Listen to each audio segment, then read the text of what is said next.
Cuando los biógrafos e historiadores escriban la historia del siglo XX, Bill Gates aparecerá como el mejor hombre de negocios del siglo y Microsoft como una de las mayores compañías. Paul Allen y él vieron desde el principio el potencial que había para cambiar la vida de todos nosotros. Cuando empezó a ir a la universidad, ya tenía bastante claro que lo que hiciera tendría que ver con ordenadores. Lo que hace que Gates sea tan competitivo es que lo encuentra divertido. Le parece un juego emocionante como aquellos a los que jugaba cuando era pequeño. Creo que la gente percibe que Microsoft está siempre con los dos pies en la línea de la falta. No hay duda de que dentro de 100 años se hablará de él como una persona que transformó una era, igual que hoy se habla de Rockefeller y Carnegie, personas que también transformaron una era. Bill Gates.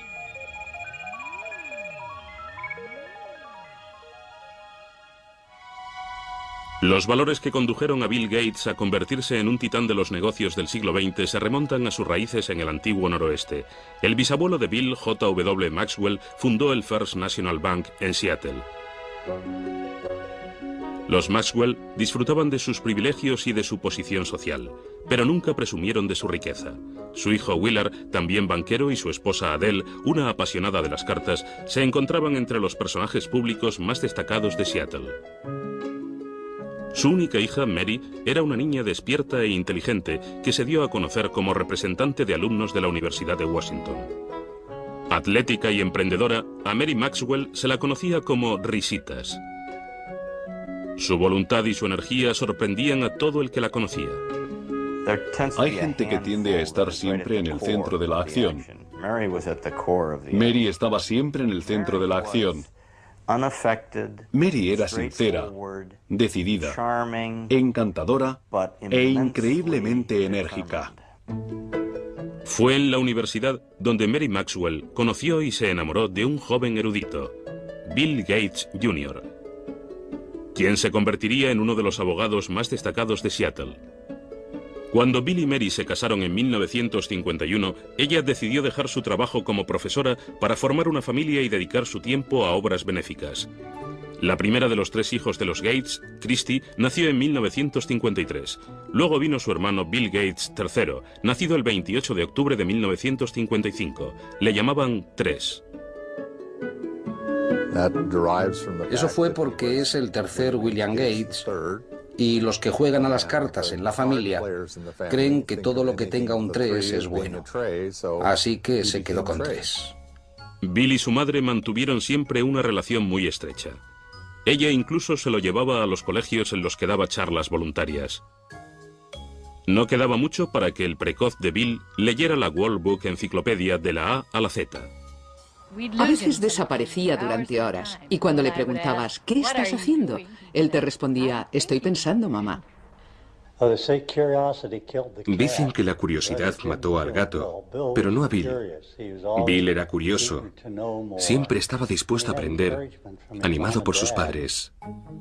Los Gates apreciaban la competitividad y el joven Bill Gates le encantaba probar su habilidad tanto en actividades al aire libre como en juegos de interior. Entre sus juegos de mesa favoritos estaban Riesgo, donde el objetivo es dominar el mundo, y el eterno Monopoly, donde con algo de suerte cualquiera puede convertirse en un magnate. Le gustaba competir jugando a las cartas con su hermana, resolviendo rompecabezas, esquiando, haciendo vela, en cualquier cosa. Quería hacerlo todo bien, tan bien como cualquiera de las personas que estuvieran con él. Todos los veranos los Gates iban a un lugar llamado Chirio en el Canal Hood. Allí Bill, junto con su hermana pequeña Libby y el resto de la familia, se reunían con unos amigos y organizaban sus propios Juegos Olímpicos. Si pasabas un par de días con ellos, volvías agotado de tanto juego y tanta actividad. Era una situación muy animada. Era todo muy competitivo, no hay duda. Y los niños eran parte de ello. Nunca había un momento de aburrimiento.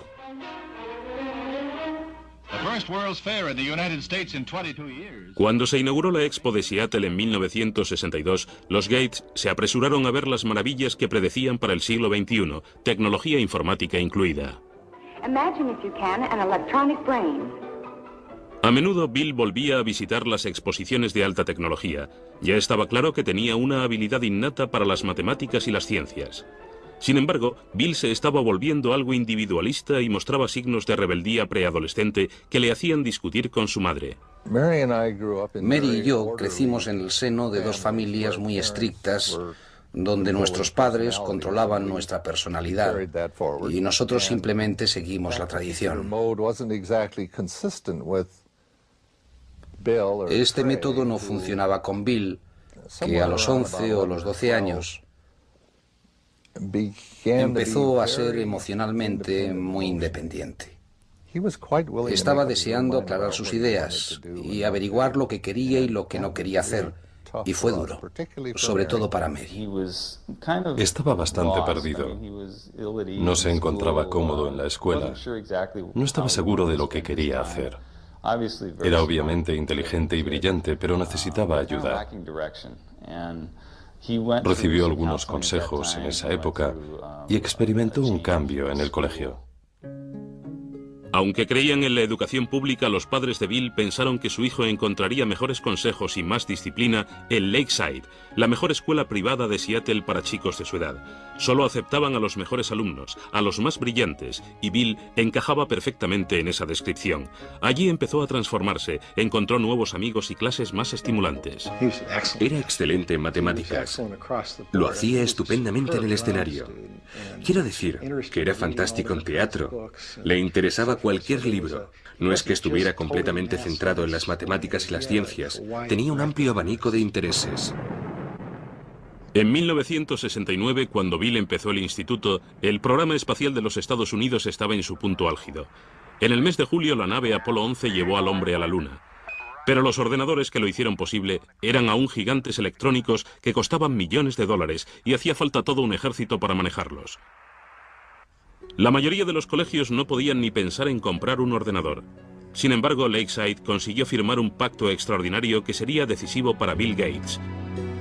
Una compañía de Seattle ofreció a la escuela el uso de su ordenador a través de un teletipo. El joven Gates estaba hechizado por el potencial de esta máquina primitiva y empezó a pasar todo su tiempo libre en la sala del ordenador. Lo contamos con mucha frecuencia, pero es cierto. Se levantaba por las noches y se iba a trabajar con el ordenador. Luego volvía y ni nos enterábamos de que se había marchado. Recuerdo que un día nos llamó el director del colegio y le preguntamos, ¿tienen problemas con las drogas? Él respondió, no se trata de las drogas, pero tenemos algún alumno enganchado al ordenador. La verdad es que pasarse tanto tiempo con el ordenador era casi el mismo tipo de adicción. Bill Gates compartía su adicción con Paul Allen, un compañero algo mayor que no podía ser más distinto a Gates. No solo era 2 años mayor, sino mucho más grande. Mientras que Allen era callado y contemplativo por naturaleza, Bill era protestón y desafiante. Sin embargo, esta extraña pareja estaba destinada a hacer historia. Juntos escribían códigos de software. Eran competitivos, Paul Allen y Bill Gates. De vez en cuando se peleaban. Una vez Paul Allen echó a Bill Gates, que era algo más joven, del grupo en el que escribían los códigos. Luego se dio cuenta de que necesitaba que Gates volviera. No podía hacer nada sin él. Gates dijo, me alegro de volver, pero ahora mando yo. En 1970, cuando Bill tenía solo 15 años, Paul Allen y él se metieron en negocios. Se llevaron 1.400.000 pesetas limpias con Trafodata, un sistema computerizado que crearon para medir el tráfico en el área de Seattle. Aunque Bill contaba con el dinero de la familia, estaba decidido a amasar su propia fortuna. El padre de uno de los amigos de la infancia de Bill contaba que Bill olía los dólares y que siendo un niño conocía el valor de un contrato. Incluso tenía un contrato para utilizar el guante de béisbol de su hermana mayor, un documento firmado y perfectamente legal. En el verano de 1972, a los 17 años, Bill fue a Washington D.C. para trabajar como ayudante del Senado. Esta toma de contacto con la política y el gobierno le sería de gran ayuda más adelante. Ese otoño, cuando regresó a casa, solicitó un permiso en la escuela, ya que Paul Allen y él habían conseguido su primer trabajo en una compañía de ordenadores. Empezaron a hablar de fundar su propia compañía, pero los Gates insistían en que su hijo terminara el instituto y fuera a la universidad. A su madre le preocupaba que estuviera socialmente inadaptado. Tal vez lo estuviera, pero tenía otras cosas en la cabeza. No era ni maleducado ni brusco. Simplemente marchaba al son de otra canción. Es un genio y tiene sus propios planes. Bill se graduó en Lakeside en 1973. Sus padres se sentían orgullosos de que le hubieran aceptado en la Universidad de Harvard. Sin embargo, su futuro ya estaba en marcha y estaba dirigido por los ordenadores. En otoño de 1973, Bill Gates se despidió de su familia y de Seattle y se dirigió al este, concretamente a Cambridge, Massachusetts. Durante su primer año en Harvard, pensó en estudiar Derecho, pero ningún curso le activaba la imaginación como lo hacía el trabajo con los ordenadores.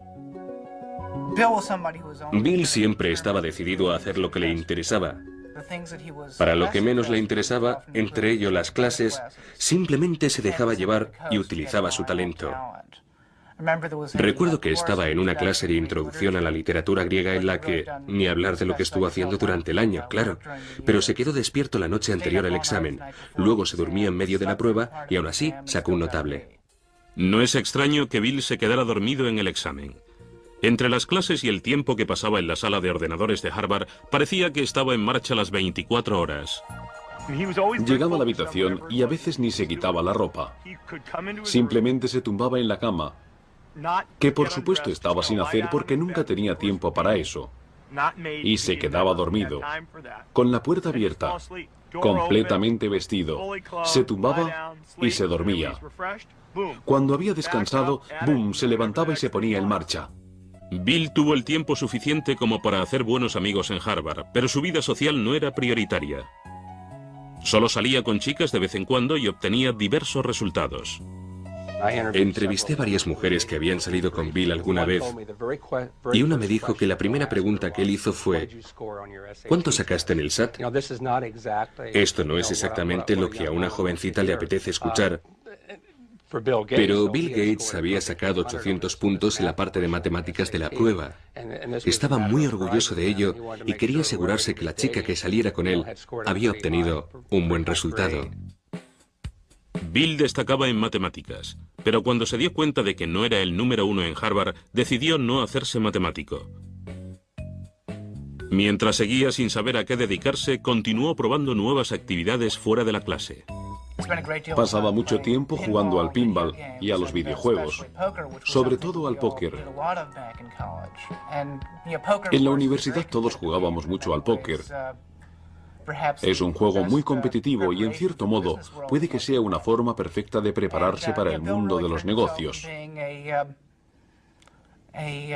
Bill pasó de ser un jugador al que cualquiera podía ganar a ser muy bueno. Pero fue Paul Allen, antiguo compañero de colegio y socio de Bill, quien trajo la suerte a Gates. Allen se había trasladado a Boston para trabajar. En diciembre de 1974, cogió una revista en Harvard Square. La portada de Popular Electronics anunciaba la llegada del primer mini ordenador, Altair 8800. Corrió a mostrárselo a Bill. Gates y Allen sabían que el ordenador personal había llegado. Sabían que iba a ser algo fuerte, algo revolucionario para la sociedad. Supieron reconocer el momento. El Altair estaba fabricado por una pequeña compañía de Albuquerque, Nuevo México, no muy lejos de la central nuclear de Alamogordo.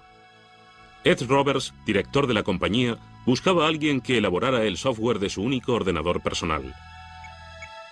Gates y Allen le convencieron de que podían hacerlo, así que estuvieron trabajando día y noche en la sala de informática de Harvard durante 2 meses.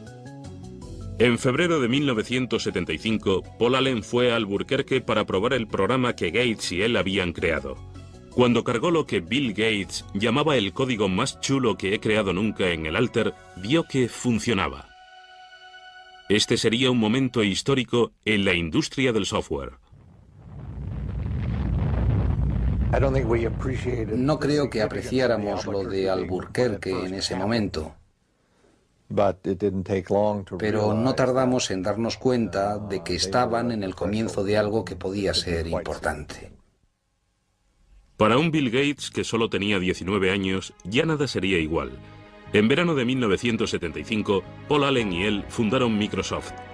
Su trabajo con la compañía de Ed Roberts resultó llevarles tanto tiempo que Bill tuvo que dejar Harvard antes de terminar su último año para trasladarse a Albuquerque. Para Mary Gates, la decisión de su hijo fue una gran decepción. Le dijimos que habíamos ahorrado para que fuera a la universidad y que si no terminaba en un tiempo razonable, tendríamos que destinar esos ahorros a otra cosa. En ese momento nos dijo que estaba de acuerdo, que probablemente volvería a estudiar cuando llegara el momento. Bill estaba seguro de que había tomado la decisión adecuada, pero transformarla en software no iba a ser tan sencillo. El entorno de los ordenadores personales estaba rodeado de usuarios que querían compartir información nueva y software sin pagar. Esto enemistó a Bill con sus colegas. Había un montón de chavales y universitarios intentando enterarse. Bill no caía muy bien porque les decía que eso era robar, que él lo había creado y que era suyo. El negocio estaba lleno de piratas informáticos. De hecho, Gates escribió una carta a los aficionados a los ordenadores advirtiéndoles acerca de las consecuencias de copiar el programa de Microsoft. Empezaba: la mayoría robáis software. El hardware hay que comprarlo, pero el software se comparte. ¿A quién le importa si se paga o no a los que lo hicieron? ¿Os parece justo? Sin embargo, los que lo roben, al final perderán. Se le veía como una especie de renegado. La ética que prevalecía entonces era distinta. Pero creo que la industria del software no habría evolucionado como lo ha hecho sin alguien que estuviera ahí para decir lo que hacía falta. Bill también había tenido problemas con Ed Roberts, que le consideraba un mimado odioso. No estaban de acuerdo en casi nada, y Roberts era un magnífico adversario. Ed Roberts era un hombre bastante grande. Medía 1,80 m y pesaba 130 kilos. Y Bill Gates era... Vamos, había creado Microsoft con 19 años y parecía que tenía 13. Estaba empezando a salirle barba y ya se enfrentaba con Roberts cara a cara. El enfrentamiento final tuvo lugar en mayo de 1977, cuando Roberts vendió el negocio y Gates tuvo que demandarle para quedarse con el software que Paul Allen y él habían creado para la compañía. Gates ganó. Microsoft empezó a crear nuevos programas. Gates y Allen empezaron a vender sus productos a otras compañías informáticas. A finales de 1978, con unas ventas cercanas a los 80 millones de pesetas, trasladaron Microsoft de Albuquerque a Seattle. Bill se alegraba de haber vuelto y metió la quinta para promocionar la empresa en su ciudad. We always design with the future in mind. Our research people are always tracking the latest in hardware and software technology. El auténtico genio del marketing de Microsoft era Bill Gates. En los primeros momentos, era él quien salía a la calle para vender su compañía y su software. A menudo se llevaba a su madre en sus viajes. La madre de Bill, respetada y con buenos contactos, se convirtió en un personaje fundamental en la trayectoria profesional de su hijo. Mary trabajaba en varias corporaciones y en la Universidad de Washington. Estaba en la junta directiva de United Way. Además, conocía al director de IBM y así fue como su hijo conoció al director de IBM gracias a ella. En noviembre de 1980, IBM llamaba a la puerta de Microsoft. El mayor fabricante de ordenadores del mundo quería hablar con Gates y Allen acerca de un sistema operativo para su nueva línea de ordenadores personales. Desde la primera reunión, IBM captó mal a la persona con quien estaba negociando. Parecía un crío. Estaba delgadito. Llevaba una pelambrera algo informal. Y la gente no le tomaba como un hombre de negocios. Pero los jefazos de IBM pronto descubrieron que Gates no era un principiante. Les convenció de que Microsoft podía enviarle software nuevo. De este modo compró un sistema operativo ya existente y luego lo adaptó a los ordenadores de IBM, lo llamó MS2. Bill Gates, un hombre de negocios sagaz, sabía dónde encontrar un sistema operativo. Salió a la calle y a pocos kilómetros lo encontró por 800 millones de pesetas. Pero lo mejor fue que para desarrollar ese sistema operativo para IBM, querían comprar el código original de lo que les había dado los derechos sobre el sistema operativo, o lo que se dio a conocer como DOS. Pero Microsoft se negó a firmar. Al no tener los derechos sobre el sistema operativo, IBM tendría que pagar a Microsoft por cada copia de DOS que instalara en sus ordenadores. IBM estaba a punto de perder su puesto en la lista de ventas. Mientras el resto de las compañías compraban ordenadores más baratos que los de IBM, Microsoft les vendía el mismo sistema operativo a todas. En ese momento se estaban fabricando muchos ordenadores.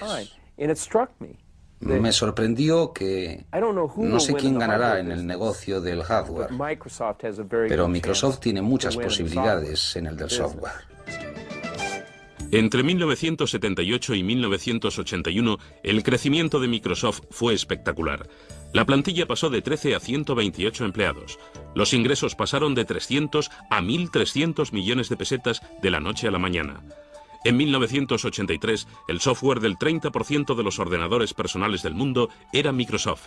Bill Gates nunca apartó la vista de la base de todo. Nunca volaba en primera a menos que fuera absolutamente necesario. A menudo viajaba en autobús y se ponía una manta por la cabeza para poder dormir. Sus padres le habían educado en el valor del dinero y del trabajo, y esto se reflejaba no solo en cómo llevaba su vida, sino en cómo llevaba Microsoft. My name is Bill Gates. I'm chairman of Microsoft. A principios de los 80 la industria pasaba por un momento importante, sobre todo para aquellos que aún no habían cumplido los 30. Microsoft empezó a trabajar con el software de compañías innovadoras como Apple y su gurú Steve Jobs. Muchos consideraban el Macintosh y su software lo más ingenioso del momento, el producto del futuro. To create a new standard, it takes something that's really new and really captures people's imagination. And the Macintosh, of all the machines I've ever seen, is the only one that meets that standard. Pero Microsoft y Apple no tardarían en iniciar una dura lucha por los derechos de la siguiente generación de programas de software. Bill Gates estaba a punto de recibir una noticia que haría que Microsoft se tambaleara.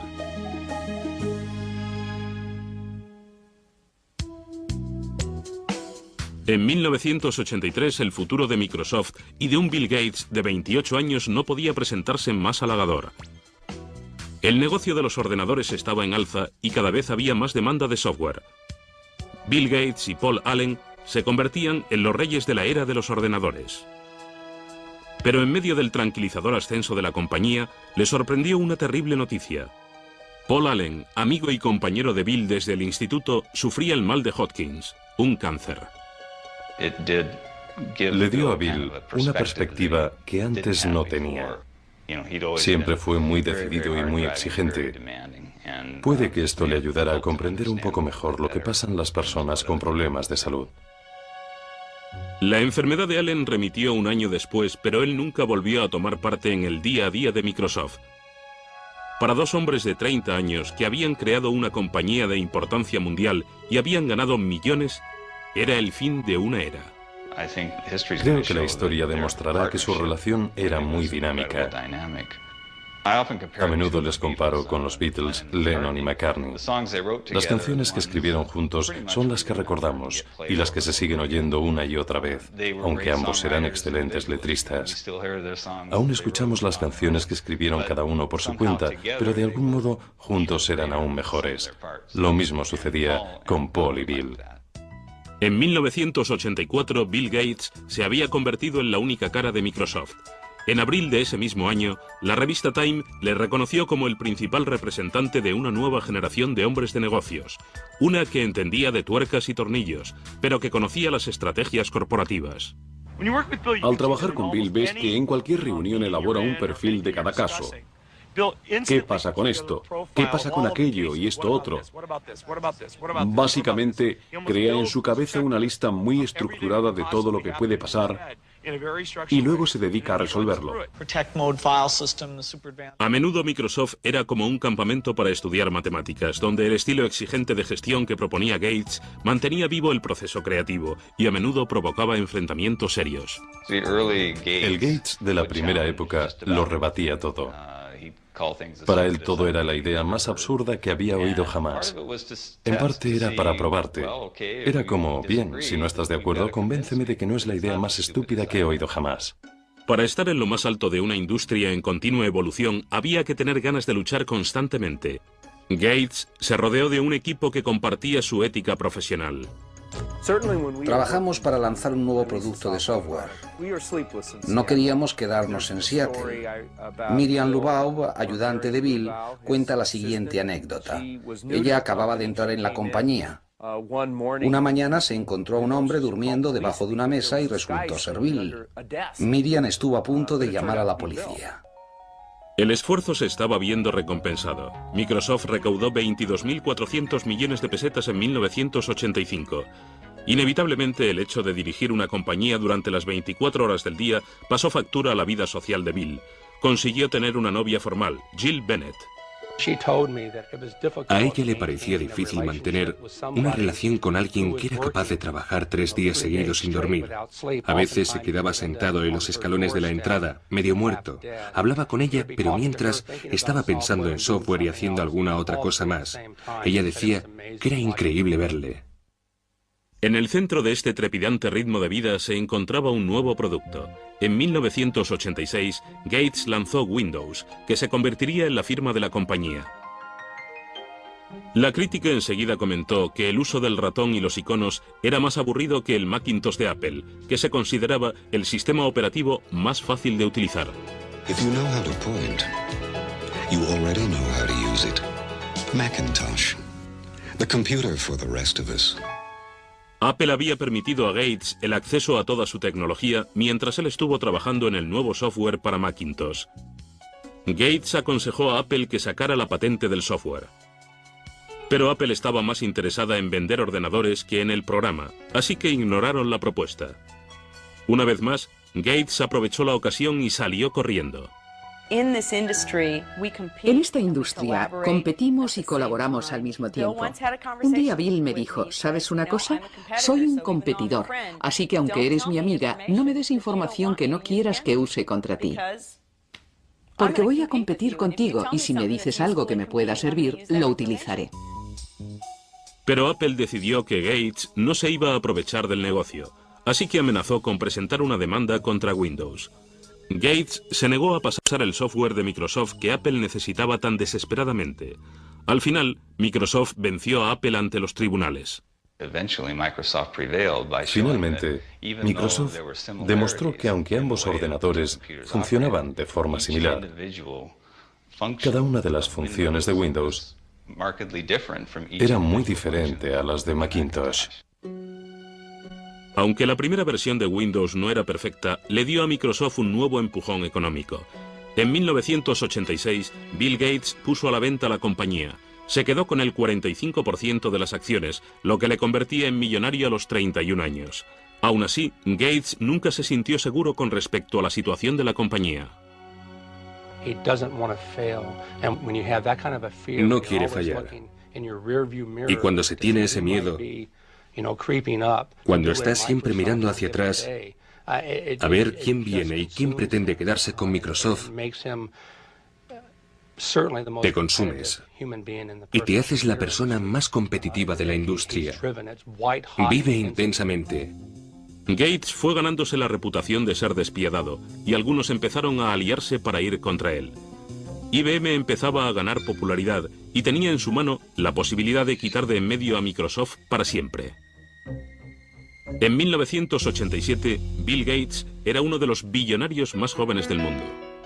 Y Microsoft parecía tener luz verde en el suministro de software para ordenadores personales. Sin embargo, estaba a punto de enfrentarse a una grave crisis. Ahora que los peces habían despegado, IBM decidió atacar con su propio sistema operativo para desbancar a dos cuyos derechos eran de Microsoft. El nuevo sistema se llamaba OS2. Nos preocupaba saber si podríamos capear el temporal, sobre todo teniendo en cuenta que era un temporal muy fuerte. IBM, una compañía muy fuerte, muchos empleados, mucho dinero, capacidad potencial para apartar a Microsoft del negocio de los sistemas operativos.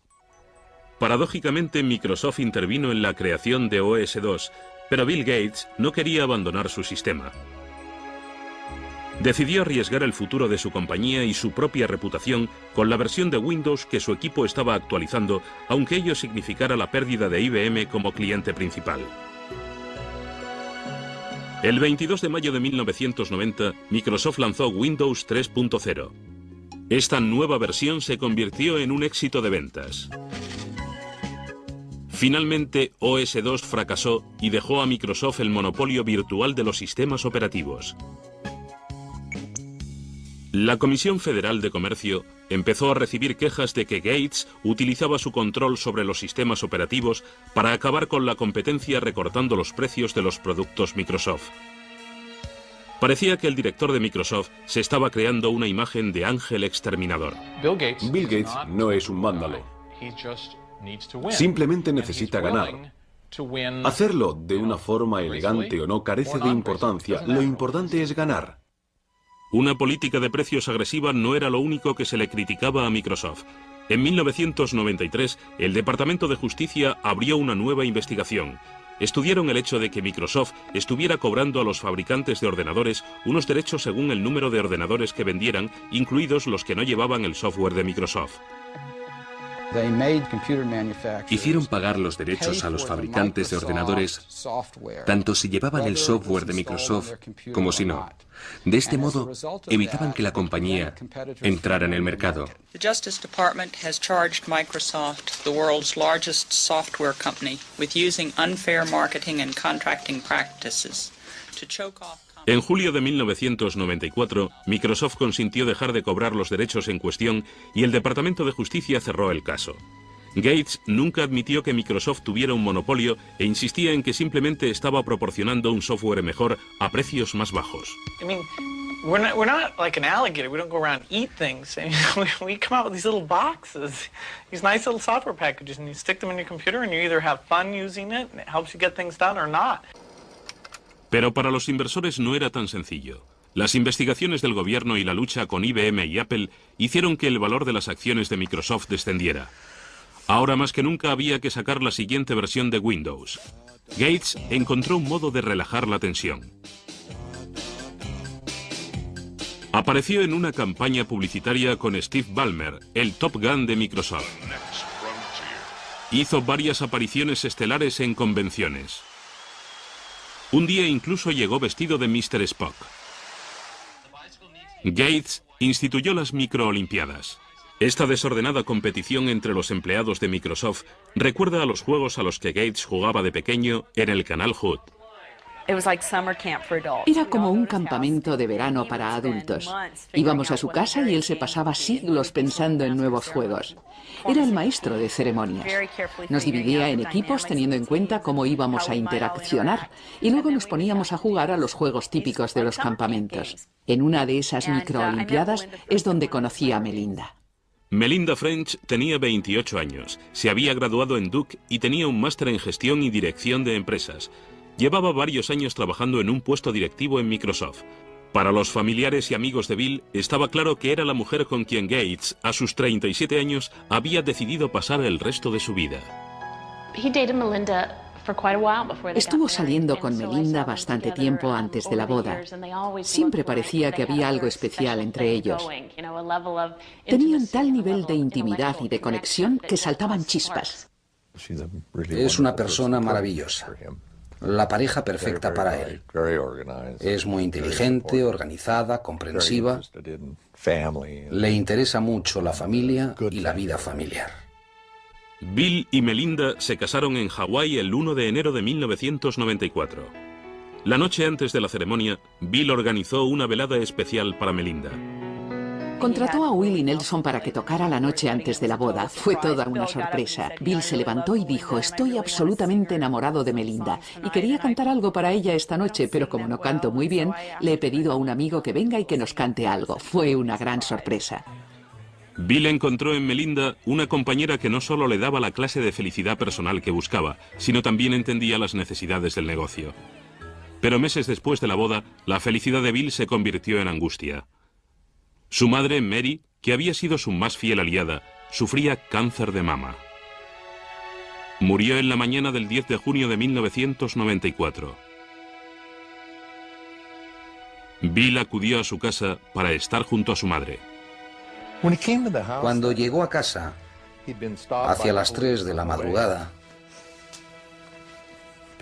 la policía le había parado por exceso de velocidad. Por supuesto, el policía le reconoció. No era la primera vez que le paraban por ir demasiado rápido. Le miraron y le dijeron, ¿qué pasa? Él respondió al policía con lágrimas en los ojos. Lo siento, mi madre acaba de morir. El policía le dijo que siguiera, pero que aminorara la marcha.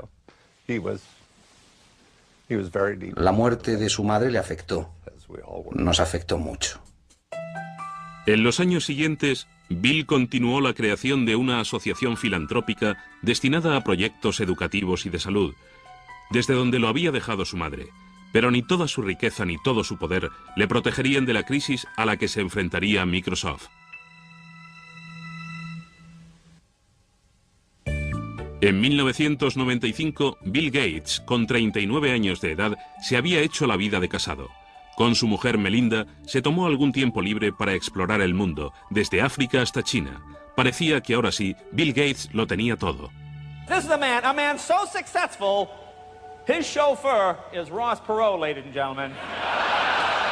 Please welcome Bill Gates and the Bill Gates Dancers.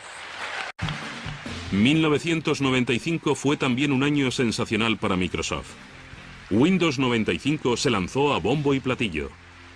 El show de Jay Leno iniciaba la campaña publicitaria del software. Windows 95 is so easy, even a talk show host can figure it out. Gates seguía siendo el mejor vendedor de Microsoft, pero de ahora en adelante el jefe no viviría solo para el negocio. El 26 de abril de 1996, Bill y Melinda daban la bienvenida a su primer hijo, una niña llamada Jennifer. Está encantado con la niña. Es maravilloso verle. Para mí, como padre, resulta muy gratificante ver que mi hijo siente por la niña lo mismo que sentía yo por él y sus hermanas. Es muy gratificante. A los 42 años, Bill Gates se ha convertido en el representante del sistema americano. Hoy es el hombre más rico del mundo, con un capital de más de 8 billones de pesetas. Es miembro de un grupo de élite en el que se encuentra Bill Clinton, con quien comparte su pasión por el golf. Presumir de dinero nunca ha sido el estilo de Gates, quien ha gastado siempre bastante en comodidades. En 1997, Bill, su esposa y su hija se trasladaron a una casa de ensueño valorada en 8.700 millones de pesetas. Además del alojamiento de la familia y de los invitados, la casa tiene una librería en la que se encuentra el cuaderno de notas de Leonardo da Vinci, por el que Gates pagó cerca de 5.000 millones de pesetas. Aunque la casa se utiliza en muchas ocasiones para los negocios, para la familia Gates no es más que su hogar. No es más que una casa para la familia, una casa agradable. Recuerdo la primera vez que fui después de que estuviera completamente terminada. Empecé a ver coches de juguete por todas partes. Quiero decir que no es una casa antiséptica en la que te da miedo sentarte o tocar algo. Aunque Bill viva rodeado de tecnología, ha mantenido el sentido de la labor social que con tanto empeño inculcó Mary Gates a todos sus hijos. Bill se ha comprometido a donar gran parte de su fortuna a la Fundación William H. Gates con la ayuda de su mujer y su padre. Han repartido 3.200 millones de pesetas entre las bibliotecas del país para comprar ordenadores con el fin de que otros puedan experimentar lo que Gates sentía cuando era pequeño. No todo el mundo puede comprarse un ordenador. Él se dio cuenta de que darle a todos los americanos, tengan 12 años o tengan 92, la oportunidad de acceder a uno, permitiría que todos experimentaran las sensaciones que él tuvo de joven, cuando estaba en Lakeside. Gates y su familia también han donado 13.000 millones de pesetas a proyectos educativos y de investigación médica. Aunque se le ha criticado por no emplear más tiempo y más dinero en la filantropía, a sus 42 años, Gates no está dispuesto a dejar el timón de Microsoft. La industria sigue evolucionando. Es un juego perfecto porque nunca termina. No puedes sentarte y relajarte. De hecho, en 1997, Gates se dio cuenta de que se estaba quedando atrás en el mercado de Internet. Una compañía llamada Netscape controlaba las ventas de los buscadores de Internet, el software necesario para acceder a los sitios de Internet. En cierto modo, creo que Internet le dio a Bill un nuevo impulso, porque se trataba de algo nuevo que conquistar. Gates decidió limar las diferencias con Netscape, incluyendo su buscador Explorer, con cada copia de Windows. Se trataba de un intento de eliminar a su rival. Si Microsoft decide desbancar a Netscape o a cualquier otra compañía, el consumidor no tendrá dónde elegir. Y si el consumidor no tiene dónde elegir, el mercado no puede funcionar. En las páginas de Internet, Gates aparece caricaturizado como un matón. Su compañía controla el 95% de los sistemas operativos de los PCs de todo el mundo y muchos usuarios creen que Gates no ha permitido que salgan al mercado productos mejores. En marzo del 98, el Senado en el que trabajara Gates de joven llamó al presidente de Microsoft. Una vez más estaba acusado de ejercer un monopolio y de utilizarlo de forma desleal.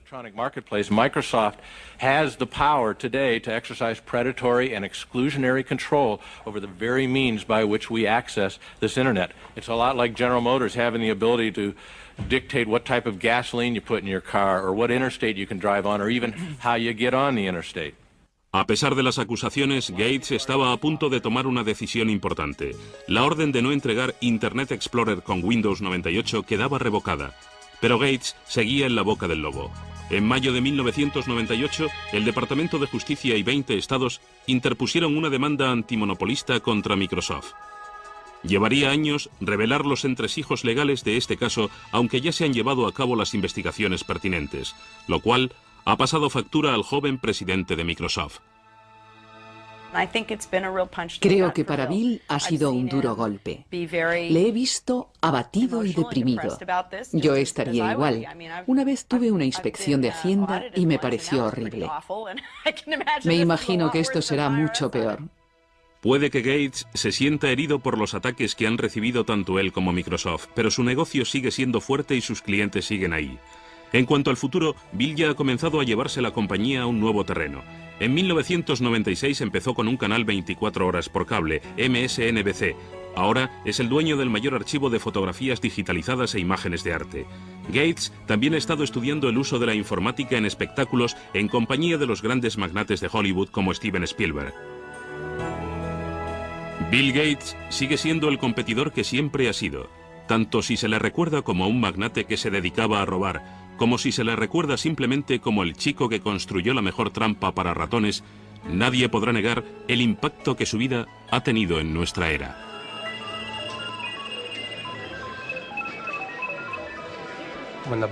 Cuando biógrafos e historiadores escriban la historia del siglo XX, Bill Gates aparecerá como el mejor hombre de negocios del siglo y Microsoft como una de las mayores compañías. Es increíble lo que ha conseguido en poco tiempo. No hay duda de que es uno de los mayores éxitos del siglo XX.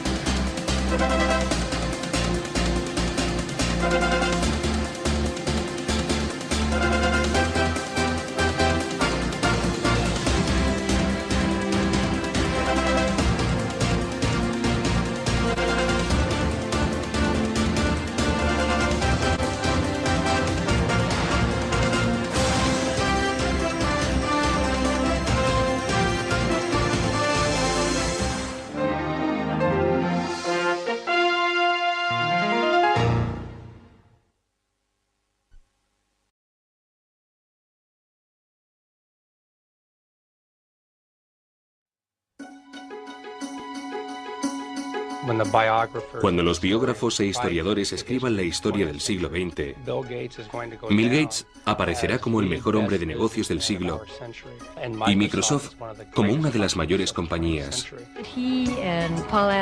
Paul Allen y él vieron desde el principio el potencial que había para cambiar la vida de todos nosotros.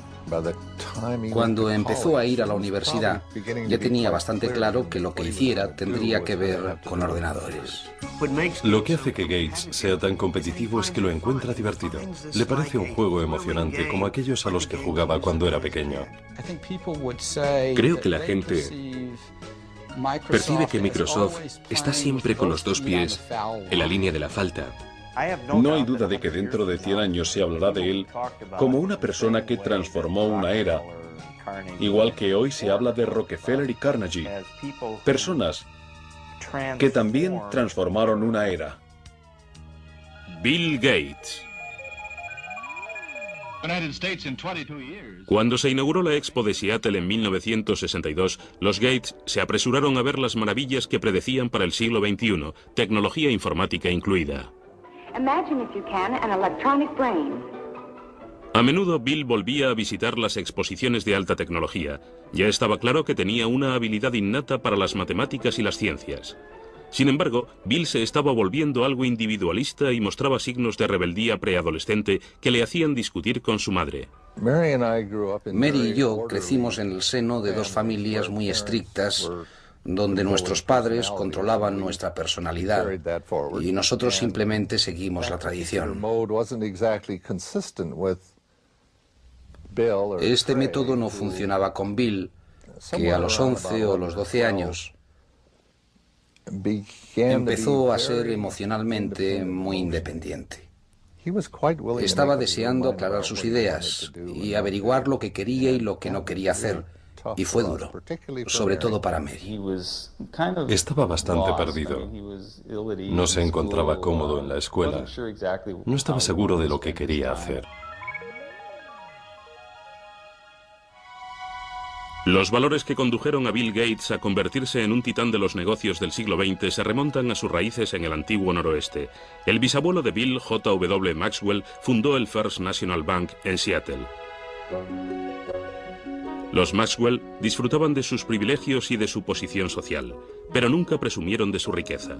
Su hijo Willard, también banquero, y su esposa Adele, una apasionada de las cartas, se encontraban entre los personajes públicos más destacados de Seattle. Su única hija, Mary, era una niña despierta e inteligente que se dio a conocer como representante de alumnos de la Universidad de Washington. Atlética y emprendedora, a Mary Maxwell se la conocía como Risitas. Su voluntad y su energía sorprendían a todo el que la conocía. Hay gente que tiende a estar siempre en el centro de la acción. Mary estaba siempre en el centro de la acción. Mary era sincera, decidida, encantadora e increíblemente enérgica. Fue en la universidad donde Mary Maxwell conoció y se enamoró de eso. Siempre estaba dispuesto a aprender, animado por sus padres. Los Gates apreciaban la competitividad y el joven Bill Gates le encantaba probar su habilidad tanto en actividades al aire libre como en juegos de interior. Entre sus juegos de mesa favoritos estaban Riesgo, donde el objetivo es dominar el mundo, y el eterno Monopoly, donde con algo de suerte cualquiera puede convertirse en un magnate. Le gustaba competir jugando a las cartas con su hermana, resolviendo rompecabezas, esquiando, haciendo vela, en cualquier cosa. Quería hacerlo todo bien, tan bien como cualquiera de las personas que estuvieran con él. Todos los veranos los Gates iban a un lugar llamado Chirio en el Canal Hood. Allí Bill, junto con su hermana pequeña Libby y el resto de la familia, se reunían con unos amigos y organizaban sus propios Juegos Olímpicos. Si pasabas un par de días con ellos, volvías agotado de tanto juego y tanta actividad. Era una situación muy animada. Era todo muy competitivo, no hay duda. Y los niños eran parte de ello. Nunca había un momento de aburrimiento. Un joven erudito, Bill Gates Jr., quien se convertiría en uno de los abogados más destacados de Seattle. Cuando Bill y Mary se casaron en 1951, ella decidió dejar su trabajo como profesora para formar una familia y dedicar su tiempo a obras benéficas. La primera de los 3 hijos de los Gates, Christy, nació en 1953. Luego vino su hermano Bill Gates III, nacido el 28 de octubre de 1955. Le llamaban 3. Eso fue porque es el tercer William Gates y los que juegan a las cartas en la familia creen que todo lo que tenga un 3 es bueno. Así que se quedó con 3. Bill y su madre mantuvieron siempre una relación muy estrecha. Ella incluso se lo llevaba a los colegios en los que daba charlas voluntarias. No quedaba mucho para que el precoz de Bill leyera la World Book Enciclopedia de la A a la Z. A veces desaparecía durante horas y cuando le preguntabas, ¿qué estás haciendo?, él te respondía, estoy pensando, mamá. Dicen que la curiosidad mató al gato, pero no a Bill. Bill era curioso.